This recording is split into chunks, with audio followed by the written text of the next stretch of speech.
Personal area. This is the personal area, where you'll find your personal details and academic information once you've enrolled. The Academic Information section has your academic record, your program of study, your continuous assessment marks, the date you started your courses, and your personal exam schedule, so you know when you've got your final assessment tests. You'll also find your learning resources here. In other words, all the materials you need to study your courses.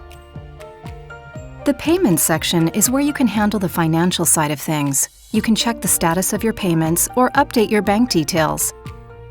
And from Personal Information, you can edit and update the profile you present to the UOC community.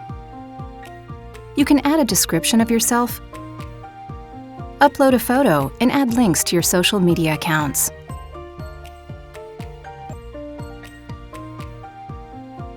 This is also where you can update your personal details, choose the language you want to receive messages in, add an alternative email address, or change the password you use to log into the campus. Here, you can also find out about the benefits offered by the student card.